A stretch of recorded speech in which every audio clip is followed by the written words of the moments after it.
மதுரையில் இந்துக்களும் இஸ்லாமியர்களும் அண்ணன் தம்பிகளாக வாழ்கிறோம் என்று அதிமுக முன்னாள் அமைச்சர் செல்லூர் ராஜு தெரிவித்தார்.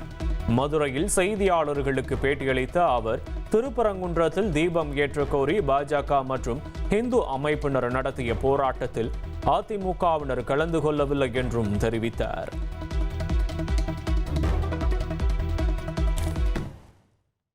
நான் என்ன சொல்றேன், நாங்க அண்ணன் தம்பியா மதுரையில பழகிட்டு இருக்கோம்ப்பா. எங்க ஜாதியே எங்களுக்கு கிடையாது, மதம்லாம் கிடையாது.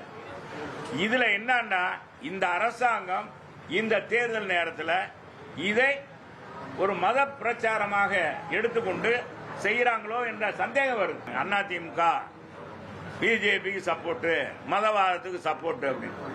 நோ, எங்கள் அம்மா காலத்திலும் சரி, தலைவர் காலத்திலும் சரி, எங்க கட்சி நான் தொடங்கினதே இஸ்லாமியர்களை வச்சுதான். அந்த ஆர்ப்பாட்டத்தில் அவங்க போறதுல நாங்க அதிமுக கலந்துக்கிற சொல்லி எங்க பொதுச் செயலாளர் சொன்னாரா? நாங்க எதுவும் கலந்துக்கிட்டோமா? நான் போனானா? எங்க கழக நிர்வாகிலாம் போனாங்களா? அங்க இருக்க கழக நிர்வாகிலாம் வந்தாங்களா அந்த தீபம் ஏற்றுறதுக்கு?